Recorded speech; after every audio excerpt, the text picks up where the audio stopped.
Bonsoir à tous, bienvenue dans une nouvelle vidéo podcast ASMR, c'est-à-dire une vidéo où j'ai enregistré du son, en l'occurrence un jour où je n'avais pas du tout envie de filmer, et j'ai mis ce son sur une fois où je faisais du coloriage en regardant des vidéos, et un jour où mon chéri faisait un méga bazar.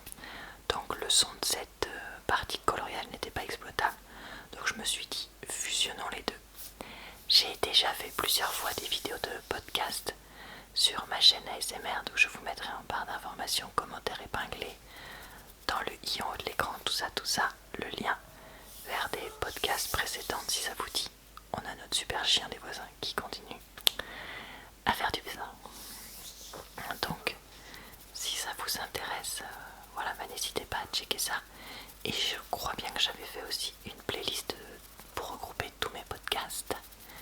Donc le sujet du jour du podcast, ce sont mes qualités.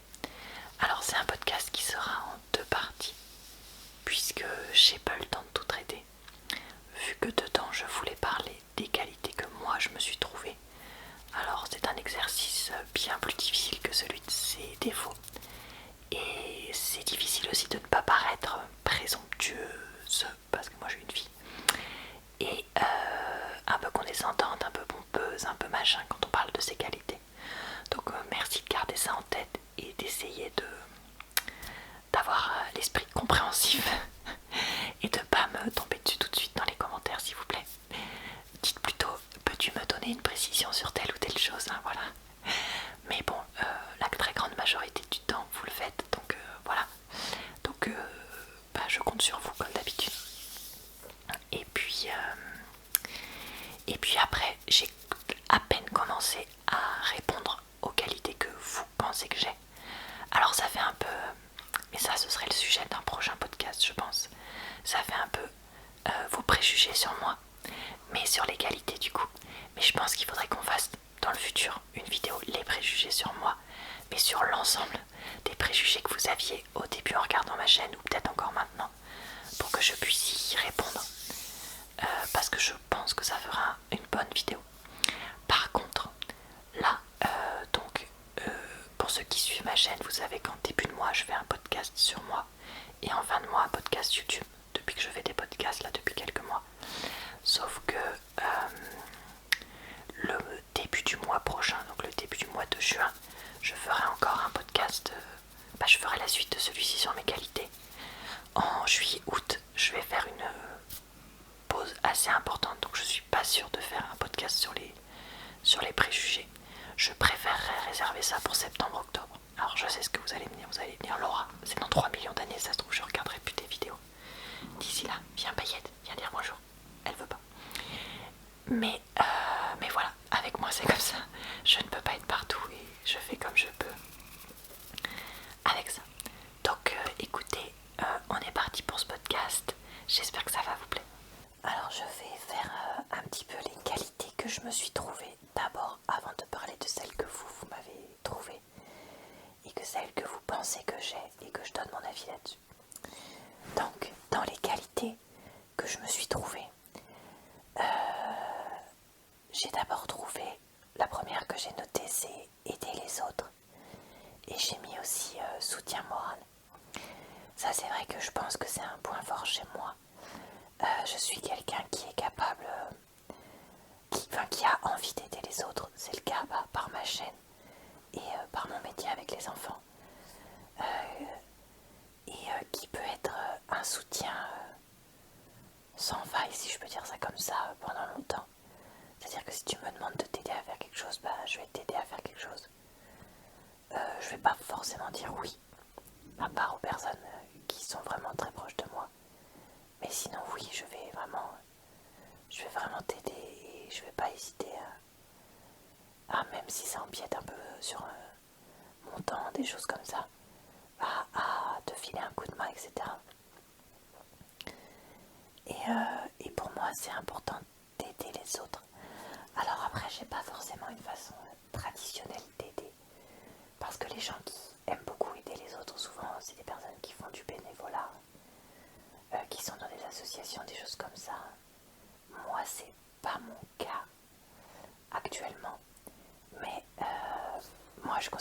ma chaîne, c'est à moitié du bénévolat, puisque ce que je gagne n'est pas du tout représentatif du temps que je passe dessus. Donc c'est pas vraiment voilà, des sous, c'est beaucoup plus de l'aide bénévole. Et du coup, je pense que pour moi aussi, ça fait partie du côté que je veux aider les autres.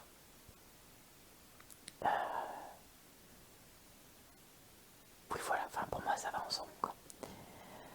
J'ai noté que je suis organisée méthodique. Alors ça dépend pourquoi. Parce que je peux être quelqu'un de très organisé comme quelqu'un de très pas du tout organisé. Ça dépend ce que je fais, ça dépend du moment. Oui, je suis capable d'être quelqu'un de très méthodique et organisé quand je veux faire quelque chose étape par étape par étape. Ça peut être au boulot pour remplir un document étape par étape jusqu'au bout et me maintenir jusqu'au bout. Ça peut être aussi quand j'essaye comment dire, d'être persévérante et de continuer et de finir quelque chose. Je pense par exemple à mon livre Jane Eyre. Enfin mon livre, c'est pas le mien, c'est pas moi qui l'ai écrit, mais dans le sens où voilà, je voulais vraiment le faire jusqu'au bout. Mais après aussi, je peux ne pas l'être. Dans le sens où, par exemple, le puzzle, comment ça s'appelle? Le puzzle pingouin que je faisais, quand Paillette l'a cassé, je l'ai pas repris quoi. Quand je vous avais fait une vidéo de bruit de touche de clavier de PC, pour dire que j'écrivais un roman, voilà, j'ai toujours pas écrit une seule page de ce truc là, alors que ça doit faire genre 2 ans que j'ai fait cette vidéo, enfin vous voyez des choses comme ça. Donc c'est pour ça que je dis ça dépend sur quoi. Et puis des fois, pas comme tout le monde, je pars dans tous les sens, etc. Après, je pense que par rapport à la moyenne des gens, je suis quelqu'un d'organisé, de plutôt organisé. Et aussi, je suis quelqu'un qui anticipe ça plus que la moyenne des gens. Et dans le sens où je vais pas attendre d'avoir plus de miel pour racheter du miel. Je vais pas attendre la plupart du temps d'avoir plus de vidéos pour refaire des vidéos. Enfin, vous voyez ce que je veux dire. Donc je suis quelqu'un qui anticipe pas mal. Ou alors, un autre exemple d'anticipation. Quand j'étais partie en vacances au Canada, j'avais pas attendu d'être là-bas pour me rendre compte que c'était pas les mêmes prises que chez nous. Je m'étais beaucoup renseignée, etc. Donc voilà, donc je suis quand même plutôt de ce type de caractère-là. Mais après, comme je dis, je suis pas non plus dans l'extrême. Quand je pense aux personnes qui anticipent trop, je pense aux personnes qui détestent les surprises du coup. Parce que c'est quelque chose qu'elles n'ont pas anticipé. Je pense aux personnes qui ne sont plus capables de rien faire spontanément. Parce qu'elles n'ont pas anticipé, qu'elles ne se sont pas renseignées, qu'elles n'ont pas lu 4 fois en ligne un comparatif des meilleurs restaurants du coin pour choisir celui-ci, celui-là, et pas juste pouf, on va dans celui-là et puis on verra, qui vivra verra. Enfin, vous voyez, donc je pense qu'il y a un côté comme ça chez moi, mais qui n'est pas non plus poussé à l'extrême. Après, j'avais noté que j'avais quand même une certaine forme d'intelligence académique. Donc pareil, c'est pas du tout pour être dire que je suis supérieure aux autres ou être condescendante ou quoi. Mais il y a un moment où les faits sont que j'ai plutôt réussi mes études sans être brillante nulle part. Et j'ai réussi certains examens assez durs.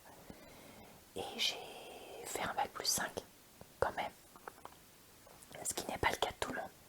Alors attention, c'est pas le cas de tout le monde parce que déjà tout le monde n'a pas forcément l'envie. Voilà. Et après, il y a des gens qui n'ont pas forcément une intelligence académique, qui ont plutôt des intelligences émotionnelles ou manuelles. Enfin, je sais pas les termes exacts, hein, vous me redirez en commentaire, mais voilà. Moi, oui, j'ai une intelligence académique, dans le sens où je suis capable de faire des études ou des formations et j'aurais pas été capable de faire tout. Clairement, je pense qu'un doctorat, ça aurait été quand même assez compliqué pour moi. Ou alors, enfin un doctorat je pense dans mon domaine. Parce qu'après un doctorat genre médecine, là clairement je pense que je suis pas du tout assez intelligente. Qu'est-ce que je peux penser comme étude très dure? Je sais que tout ce qui est dans le droit, il y a beaucoup d'apprentissage par cœur et pour certaines études de droit. Moi je sais pas si j'aurais été capable de faire ça. Parce que je suis pas sûre que le droit ça m'intéresse. Un peu comme l'histoire. L'histoire, je sais que c'est quelque chose qui surprend beaucoup. Peut-être aussi c'est parce que moi j'ose le dire, que moi le cas de tout le monde, mais j'aime pas du tout l'histoire. Ça ne m'intéresse pas vraiment. Et moi le problème c'est que, comme beaucoup de gens, quand ça m'intéresse vraiment pas, autant je suis capable de faire un peu pour si vraiment il faut. Autant passer des heures à faire que ça, c'est compliqué quoi. Donc voilà, je sais pas si dans le droit j'aurais été capable d'y trouver l'intérêt qui justifierait d'apprendre et apprendre et apprendre par cœur. Mais bon, ça c'est un domaine, voilà, je sais pas si ça m'aurait plu. Mais dans mon domaine à moi, j'ai pas eu de gros soucis. Après, je suis pas non plus en train de dire que j'ai tout réussi du premier coup et que j'ai jamais eu de raté. Si. Dans mes études, il y a eu des choses que j'ai ratées et il y a eu des choses importantes que j'ai ratées aussi. Voilà, j'ai pas non plus eu les études 18 partout, du CP jusqu'à la fin. Mais voilà, globalement, si on regarde mon parcours, on peut considérer que c'est un parcours académiquement intéressant. Après, en France, on valorise beaucoup l'intelligence académique et parfois beaucoup trop. Mais voilà, c'était quand même quelque chose que je voulais mentionner. Et la dernière chose, c'est Toto ASMR qui m'y a fait penser. C'est être capable de parler de rien pendant longtemps. Alors c'est vrai que j'ai quand même une capacité à parler pendant très longtemps. Il y a Biscotte qui se gratte l'oreille. Désolée, j'espère que ça n'a pas fait trop de bruit. De parler, ouais voilà, de raconter ma vie pendant longtemps. Chose qui n'est pas le cas de tout le monde. Mais après en fait, je pense que moi, comme je suis intéressée par plein de trucs, je me dis que ce que je raconte, ça va forcément intéresser au moins une personne. Que oui, il y en a qui vont trouver que c'est chiant à mourir ce que je dis. Et Laura, on s'en fout de ta vie. Mais je me dis qu'il y aura au moins une personne que ça intéressera de m'écouter raconter des trucs. Et donc voilà, donc c'est pour ces personnes-là que je le fais. Mais par contre, je suis pas non plus capable de raconter ma vie tout le temps et à l'infini. C'est-à-dire qu'au bout d'un moment, même moi, je m'auto-soule et donc j'ai l'impression de saouler tout le monde. Et aussi, quand je suis par exemple à un repas ou dans une soirée ou un truc, ou dans un magasin, genre un supermarché, et il y a quelqu'un que je connais un peu mais pas plus, qui vient me parler, des fois assez rapidement je sais pas quoi dire. Là où mon chéri lui a une capacité à meubler qui est complètement infinie. Lui il est capable de meubler, d'avoir des petites discussions, de parler de sujets et tout, à l'infini. Alors que moi des fois ça m'est déjà arrivé, au bout de genre 30 secondes j'ai plus rien à dire. Parce que comme je connais peut-être pas bien la personne, ou comme je la connais que dans un contexte particulier, par exemple, je sais pas, la gauchie, et ben une fois qu'on a parlé de ce sujet-là, je sais pas quoi dire sur d'autres sujets parce que je sais pas forcément ce que la personne elle aime et tout ça, ou ce qui l'intéresse, et du coup des fois t'as l'impression que tu vas saouler tout le monde avec tes histoires, enfin je sais pas trop, ou que la personne ça va pas l'intéresser. Enfin, des fois je préfère me taire, sauf que du coup je peux paraître froide, alors que je ferais mieux de parler, quitte à ce qu'on me dise bon bah on s'en fout, allez salut quoi. Enfin je sais pas comment dire. Parce que des fois je me dis, si je raconte un truc que ça l'intéresse pas ou que ça lui plaît pas, elle va se dire putain qu'est-ce qu'elle est chiante. Mais d'un autre côté, en parlant pas, je peux paraître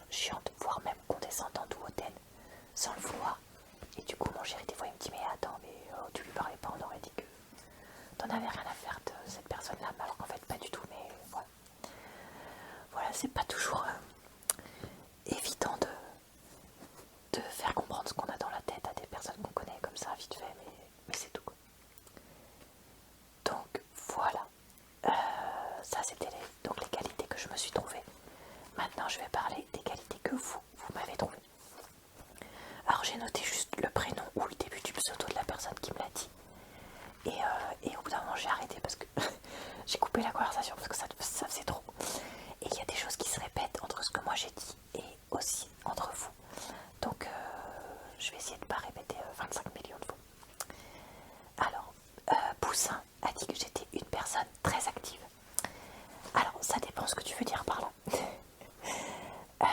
Une personne très active dans le sens physiquement, eh bien pas du tout. Je suis pas du tout quelqu'un de sportif, quelqu'un qui va être tout le temps en train de bouger à droite et à gauche, faire des sorties, faire des machins. Moi je suis pas du tout comme ça. Par contre, une personne qui est très active dans sa tête et sur internet, là oui. Parce que oui, je fais beaucoup de vidéos. Et chez moi, je suis toujours en train de faire des trucs, de regarder un film, de faire une vidéo, de regarder une vidéo, de parler, de faire des trucs à la maison, genre les lessives, les machins. D'ailleurs, il va falloir que j'aille étendre une lessive après. Voilà, de faire de la peinture, de faire ci, de faire ça, enfin voilà. Si c'est comme ça, alors là oui, je suis quelqu'un de très actif. Mais après, le problème c'est que des fois, je me rends pas compte que je m'épuise et puis d'un coup, je tombe comme une bouche ou alors je pleure de fatigue ou des trucs comme ça. Et je crois que des fois, il faudrait que je m'écoute un petit peu plus et que j'essaye, je vais y arriver, d'être un peu plus passive. Alors ensuite, toujours Poussin a dit que j'étais quelqu'un de consciencieuse. Consciencieux, ça veut bien dire du coup de vouloir bien faire les choses, je crois. Donc si c'est ça, oui. Parce que ce soit au travail ou pour ma chaîne, je suis quelqu'un qui aime bien les choses un minimum bien faites. Alors par contre, je ne suis pas perfectionniste dans le sens où j'essaye de faire bien, mais je vais pas non plus me rendre malade à faire tout parfait. Je vais pas forcément chercher à faire tout parfait ou selon mes standards, en tout cas de parfait. Mais oui, j'essaye de faire quand même un minimum bien. Et des fois ça me porte préjudice, comme notamment pendant une période avec les aquarelles. Parce que je faisais pas aux standards que je voulais. Et du coup ça m'énervait beaucoup. Poser. Alors, est-ce que je suis quelqu'un de posé? C'est compliqué à dire. Oui et non, encore une fois. Parce que le problème, c'est que je suis quand même quelqu'un qui peut être stressé, voire très stressé. C'est juste que je vais essayer d'éviter de filmer ou de m'enregistrer quand c'est le cas. Et du coup, c'est quelque chose que vous voyez assez peu au final. Ça arrive que dans certaines vidéos, je sois stressée et tout, et que du coup, je vois un peu une pile électrique. Mais la plupart du temps, je vais essayer d'éviter de filmer quand c'est le cas. Après, si tu veux dire poser dans la vie, dans le sens où quelqu'un qui n'est pas tout le temps en train de changer de situation, etc. Oui, je suis quand même quelqu'un d'un minimum posé. Après, faut pas oublier que j'ai 32 ans, donc et pas 15. Et donc oui, j'ai une certaine maturité, recul sur les situations, recul sur la vie, etc. que n'ont pas toujours les personnes de 15 à 20 ans, voire plus, hein, mais particulièrement à cet âge-là. Et comme il y a beaucoup de personnes de cet âge-là sur YouTube, des fois on a l'impression que quelqu'un est un peu plus au clair de lui-même, etc. Bah, tout de suite il est hyper posé, alors que pas forcément, mais voilà. Enfin, je sais pas si j'ai bien répondu en tout cas à cette qualité-là, ou aux autres d'ailleurs, vous me le direz en commentaire, mais oui, enfin je sais pas. Ouais, est-ce que je suis posée? Je pense que ça dépend vraiment beaucoup des moments. Et du coup, Poussin, le dernier mot qu'il ou elle, je sais pas, utilisait pour me décrire, c'était gentille. Alors oui, je suis quand même plutôt quelqu'un de gentil. Mais j'ai appris à ne plus l'être trop. C'est-à-dire que le problème, c'est que quand t'es gentil, eh ben, tu te fais marcher sur les pieds. Et on te prend pour une conne ou un con. Et qu'il y a un moment où tu dis stop, quoi. C'est-à-dire que dans mes différents lieux où j'ai travaillé, on te demande de faire un petit truc en plus, entre guillemets pas payé, je sais pas comment dire, genre des choses en plus, voilà. Bon bah une fois tu dis oui, une fois tu dis oui, et puis au bout d'un moment tu dis bah écoute, il y a un moment non, non je vais pas faire 150 trucs en plus que ce que je dois faire et que ce pourquoi je suis payée. Parce qu'il y a un moment où sinon j'ai plus le temps de faire le reste et je suis obligée de tout faire chez moi. Qu'il y a un moment où je fais pas du bénévolat justement, que ici c'est un travail, etc.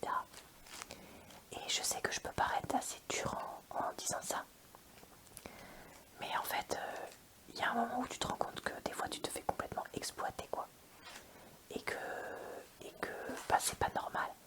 Et que tu dois faire un travail pour lequel soit on te donne une paye énorme. Et dans ce cas-là, bah, tu te retrouves à faire beaucoup de choses, ce que je peux comprendre. Soit tu as une paye correcte, mais qui n'est pas non plus faramineuse comme moi. Et dans ce cas-là, bah, si tu fais des trucs en plus, bah, c'est des heures supplémentaires et on te les paye quoi. Mais bon voilà, le bénévolat, enfin le bénévolat entre guillemets comme ça, il y a un moment j'ai dit non. Et un peu pareil avec les gens. Au début comme t'es gentil, on te demande de faire un truc pour eux. Il y a quelqu'un qui peut te demander faire un truc puis un autre. Et en fait tu te rends compte qu'on profite de toi, qu'on abuse de ton temps, etc. Et du coup je reviens sur ce que je disais dans mes qualités de quelqu'un qui va être à l'écoute et qui va t'aider si tu es mon ami ou de ma famille. Oui, mais il y a des limites.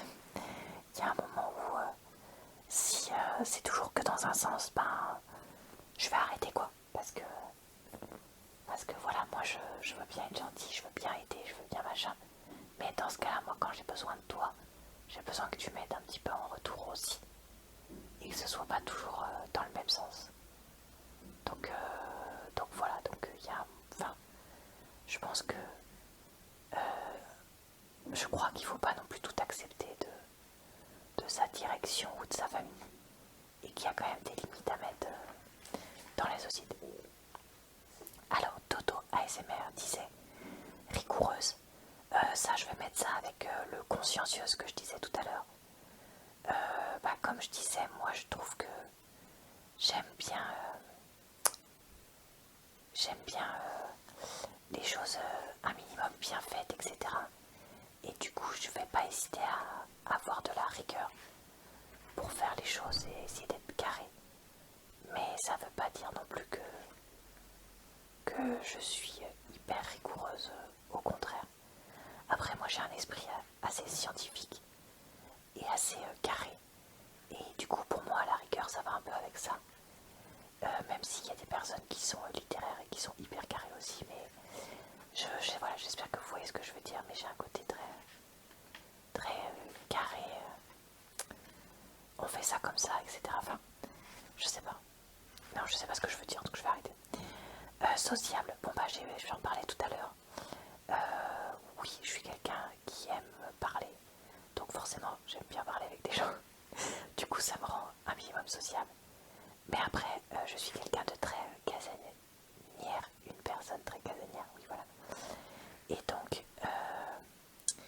donc j'aime pas beaucoup sortir et j'aime pas non plus tout le temps recevoir.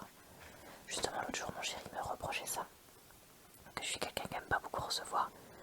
Parce qu'en fait quand moi je reçois, j'aime que la maison soit propre, j'aime qu'il y ait un repas ou des choses un minimum bien pour manger. Et donc recevoir à l'improviste comme ça, avec la maison en dessus-dessous et rien à manger, c'est quelque chose que je veux plus faire. C'est quelque chose que j'ai pu faire quand j'étais étudiante ou jeune active, mais maintenant c'est quelque chose que je veux pas faire. Et je préfère ne pas recevoir ou recevoir moins, mais recevoir mieux, si je peux dire ça comme ça. Après, pour le sociable, je repense aussi que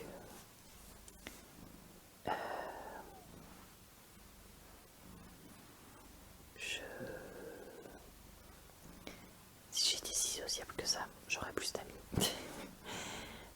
Voilà, je sais pas comment trop le formuler, mais oui, moi j'aime bien rencontrer des gens, partager des choses, etc. Mais je suis pas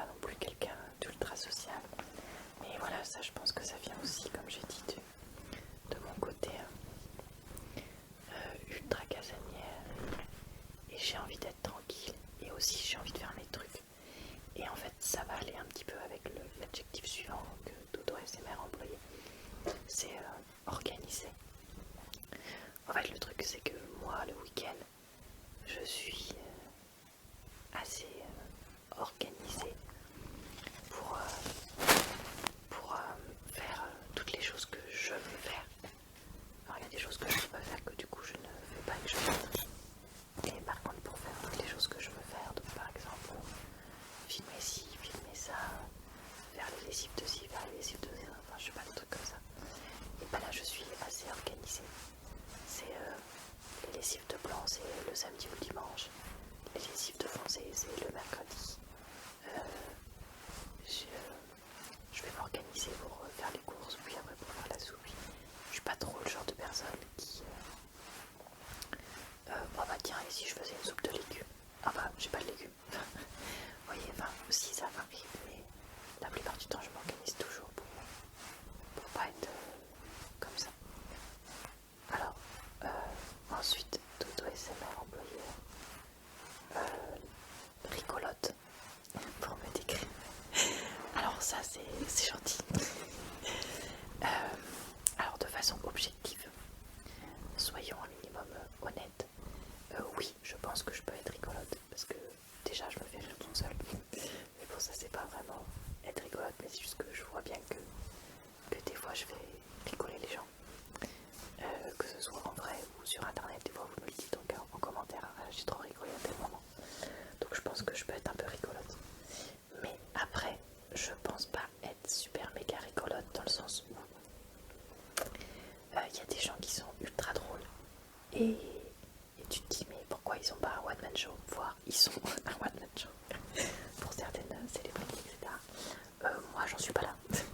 Je pense que je peux être rigolote, etc., faire un peu la folle, les sketchs et tout, des sketchs en racontant mes trucs et tout, mais je suis pas rigolote à ce point là, si je peux dire ça comme ça. Ensuite elle a dit naturel. Alors oui, je pense que je suis naturelle, et d'ailleurs ça c'est aussi un défaut, mais oui, moi je suis quelqu'un de très naturel, et justement des fois j'ai du mal à mettre les formes. On en parlait cette semaine au boulot avec des collègues. Dans un mail, il fallait que je demande à quelqu'un, enfin à plusieurs personnes de faire quelque chose dans un mail un peu collectif. Et moi, à partir du moment où tu dois le faire, enfin c'est pas, c'était pas genre demander genre est-ce que tu pourrais m'aider, ah non, c'était tu dois faire ça. Donc moi je voulais mettre merci de faire truc. On me dit c'est trop direct. Alors du coup je dis pouvez-vous bien faire truc comme vous, sous-entendu comme prévu quoi. Et là on me dit oui mais Laura c'est trop franc, il faut pas mettre ça. Et mon collègue, je sais plus comment il a formulé ça. Comment il avait formulé ça, mais il avait dit désolé, j'ai eu un bâillement qui est arrivé, parce que comme là je suis sur le lit avec Biscotte, ça me donne envie de dormir. Je sais plus comment il avait formulé ça, mais il avait trouvé une formulation pour dire que c'était une obligation, mais qu'il demandait quand même de faire cette obligation, on va dire ça comme ça. Et du coup, voilà, moi j'ai tendance à être naturelle. Alors autant j'arrive à faire semblant quand même. Alors tiens, non, dans mes qualités, ça peut être une qualité. Je suis une très bonne menteuse et je suis une bonne improvisatrice. Et ça a pu être une qualité parce que ça m'a permis des fois de faire croire, notamment lors d'examens, que oui, je maîtrisais tel truc, alors qu'en fait non, pas du tout. Et qu'au final les gens n'ont pas eu le temps de me demander, de me poser des questions et du coup de faire croire que j'étais meilleure que ce que j'étais. Je suis quelqu'un qui est capable de mentir. Alors, on va pas dire que là c'est un défaut, hein, parce que c'est la vidéo des qualités. Mais oui, en qualité, il y a le fait que je suis capable de mentir facilement et aisément. Oh oui, ta robe elle est magnifique, mais oui, je l'adore évidemment.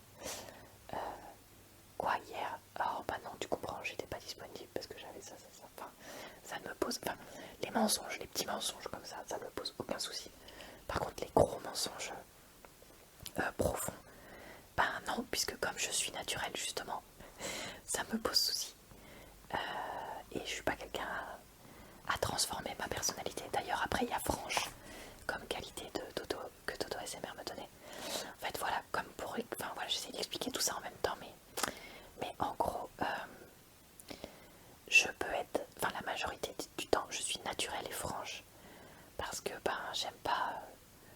moi mentir pour mentir, c'est pas mon délire. Et j'aime pas raconter des histoires, et j'aime pas faire semblant, et j'aime pas arrondir les angles pour rien. Après, voilà, je le fais parce que on est en société, etc. Et s'il faut mentir, genre raconter un petit mensonge ou un truc, par contre là, j'ai aucune, mais alors aucune hésitation à le faire. Et mon chéri hier me disait que dans mes qualités, il y avait quand même la qualité d'improvisation. Notamment des fois pour répondre aux gens. Comment dire ça? En fait, lui, il avait un problème avec quelqu'un au boulot et il me racontait ça. Et du coup, tout de suite, du tac au tac, je lui dis, bah, moi, j'aurais répondu, écoutez, je suis quelqu'un de professionnel, je connais mon métier, donc arrêtez de remettre en doute tout ce que je dis.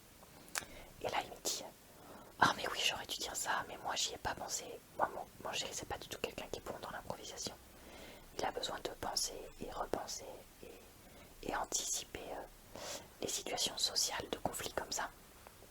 Là où moi, alors je vais pas dire tout le temps parce que c'est pas à ce point là, mais je vais beaucoup plus simplement être capable d'improviser quelque chose, une réponse. Après dans l'improvisation, pour le boulot aussi, si le truc que je devais faire n'est pas prêt, je suis capable d'improviser quelque chose pour les enfants et que ça passe quasiment ni vu ni connu.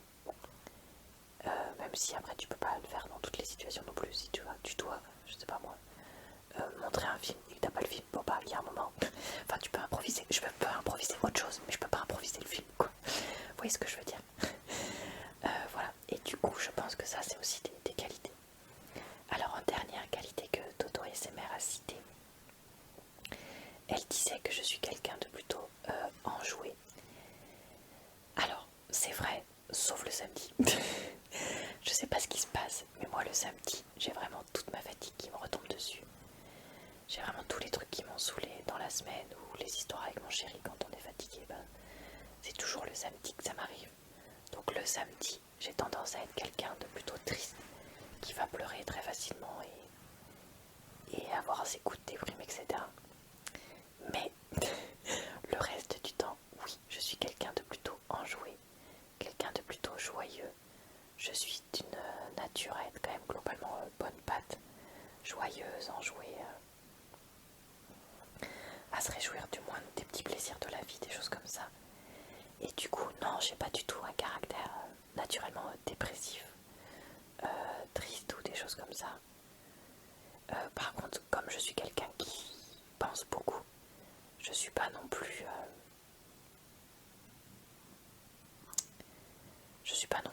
enjouée pépette comme on peut voir dans certains films ou certains animés ou des trucs ou séries. Je pense notamment à mince, j'ai oublié son nom. La fille qui fait que bouffer dans l'attaque des titans. La Jeanne de la promotion des reines. Qui est écrite un peu comme la folle du village, quoi, si je peux dire ça comme ça. Donc voilà, je vais pas être à ce point-là, mais je suis quelqu'un, oui, de caractère plutôt enjoué. Alors ensuite, Paul disait tous. Alors ça, je sais pas trop quoi répondre. Parce que oui, je pense que je suis quelqu'un qui a un côté doux et un peu maternel. Je peux être très douce dans mes vidéos. Je peux être très douce avec mes chats. Je peux être très douce avec les enfants. Que ce soit les miens. Non, pas les miens, n'importe quoi. Non, c'est pas ça que je voulais dire. Que ce soit ceux que j'ai à la maison, par exemple des enfants d'amis ou des trucs comme ça.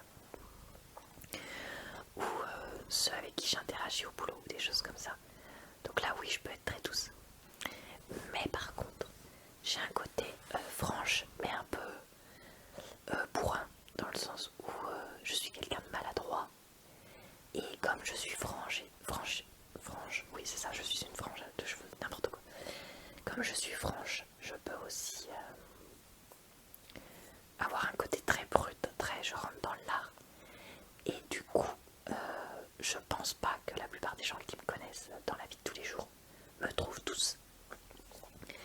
Voilà, moi je suis capable d'être douce, mais seulement à certains moments, si je peux dire ça.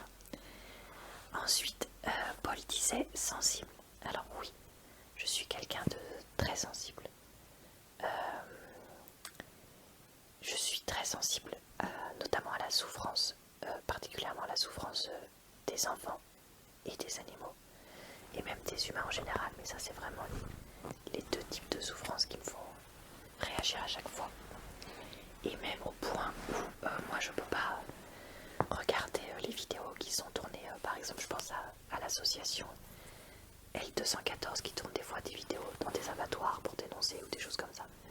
Pour moi c'est impossible de les regarder, même une seconde, parce que la souffrance dans certains cas, je suis pas du tout en train de faire une généralisation, genre tous les abattoirs sont mauvais, les gens qui mangent de la viande sont mauvais, etc. Surtout ne déformez pas mes propos. Mais c'est juste, je veux dire, comme exemple d'endroit où on peut voir de la souffrance animale, voilà, c'est pas possible.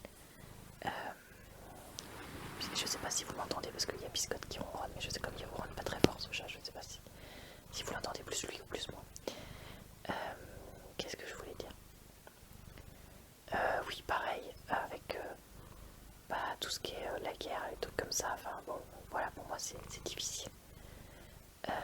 Si je vois quelqu'un qui souffre pour X ou Y raison, je vais toujours avoir envie d'aller l'aider. Encore une fois, on en revient à aider les gens, etc. Quelqu'un qui est perdu d'ailleurs aussi, ça c'est quelque chose que j'hésite pas à aller donner un coup de main. Mais oui, je suis quelqu'un de sensible. Et quand on me fait des reproches,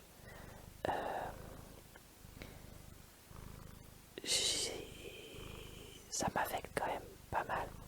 Parce que comme je disais, j'essaye de faire mon maximum.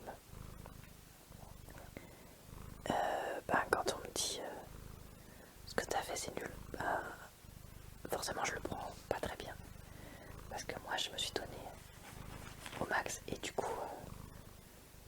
depuis que je suis en couple avec mon chéri, parce qu'avant j'étais pas comme ça, je suis quelqu'un qui pleure quand même assez facilement et qui pleure beaucoup. Moi j'ai la larmichette assez facile dans les films et les séries.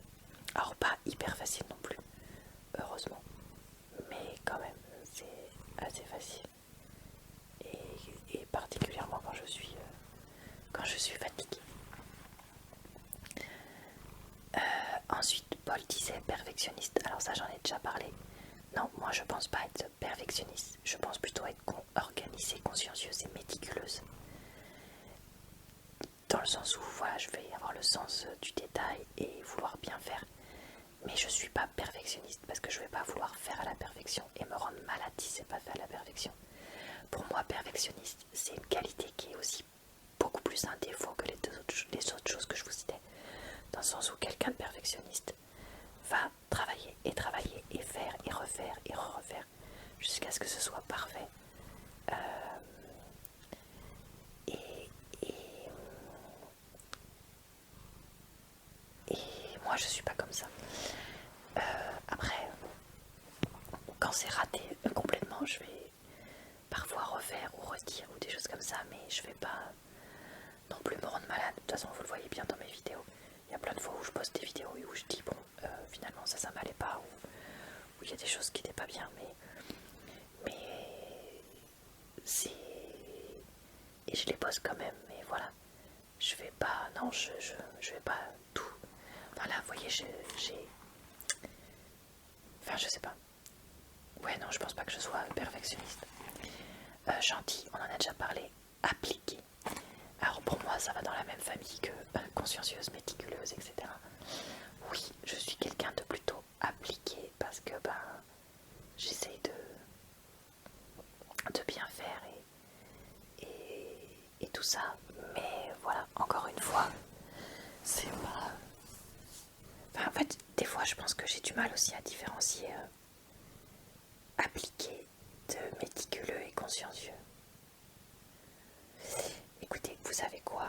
je pense que comme cette vidéo est déjà pas mal longue, je vais m'arrêter là. Et vous me direz ce que vous pensez, quelle est la différence entre tout ça. Et je pense que je vais faire une partie 2 de ce podcast où je finirai de répondre à toutes les qualités que vous m'avez dites. Parce qu'il y en a encore pas mal. Mais là, j'avais pas anticipé parce que j'avais l'impression de savoir la différence entre ces mots-là. Mais en fait, en même temps, je me rends compte que je ne la sais pas. Et du coup, je peux pas vraiment bien répondre. Donc, soyons malins, arrêtons-nous, et puis on reprendra plus tard. Alors, désolé, le podcast coupe un peu abruptement. J'ai vraiment terminé parce que en fait, je devais aller faire des courses. On aperçoit paillettes derrière. Je devais aller faire des courses ce jour-là et il était déjà tard. Et là, je me suis dit, dis donc Laura, tu vas jamais avoir le temps de tout faire. Donc, on est parti avec mon chéri vers ça.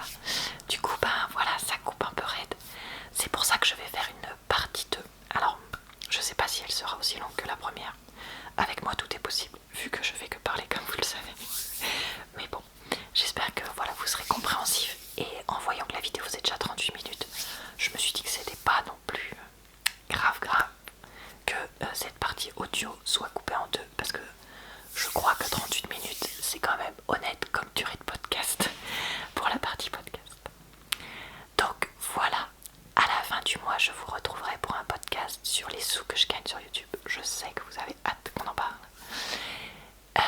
Et puis, le mois prochain, en début de mois, ce sera donc la suite de cette vidéo podcast. D'ici là, tous les jours ou presque, vous pouvez retrouver des nouvelles vidéos sur ma chaîne. Donc, n'hésitez pas à revenir quand vous le souhaitez. Je vous souhaite une bonne soirée, une bonne nuit ou une bonne journée. Et je vous dis à très bientôt dans une prochaine vidéo.